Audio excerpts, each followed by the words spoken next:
Let's take a look at some shortcuts and how you can create forms rather quickly, and also use something called smart tags. You may have discovered by now that you can place a control on a form in a number of ways. For example, if I wish to place a button on a form, I can simply select it from the toolbox and then move my mouse over to the form and draw and drag the button in its place. An alternative to that is to simply double click the button in the toolbox, and you notice what happens. It is placed over top of wherever the last button that I placed on the form previously. Once it's there, I can then move it around. I'll delete these by simply pressing the delete key when selected. So again, for example, I could select a label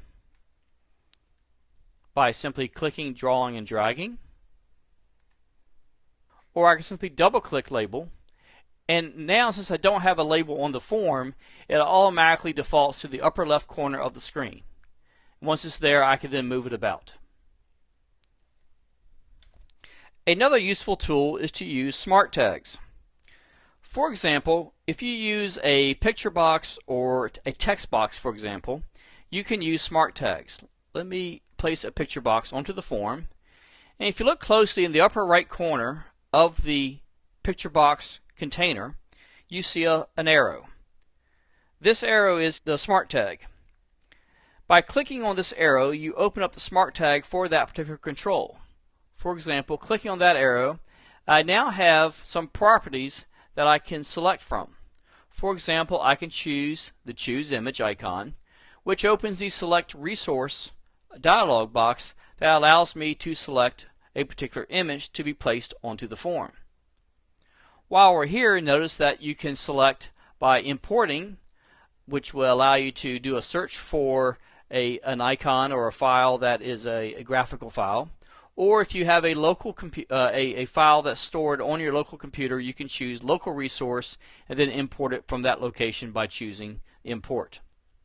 So the smart tags are simply a shortcut for making changes rather than going to the Properties window.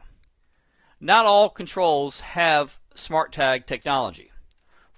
Another one which does is the text box. Again, if I draw a text box onto the form, you will see that there is a smart tag.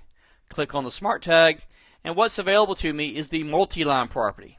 The multi-line property allows you to display multiple lines of text.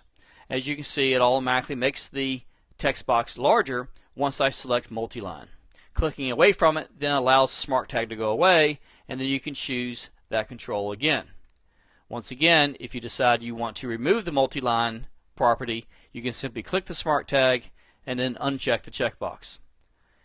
The same effect is by simply going to the Properties window and choosing multi-line and choosing True. But the smart tag simply gives you a shortcut or a little more convenient way of doing so. As we progress in this tutorial, we will stop and share some other shortcuts and quick tips that will allow you to make the whole programming and design process much faster. It just takes practice to experiment with these controls and to find out how to effectively use them.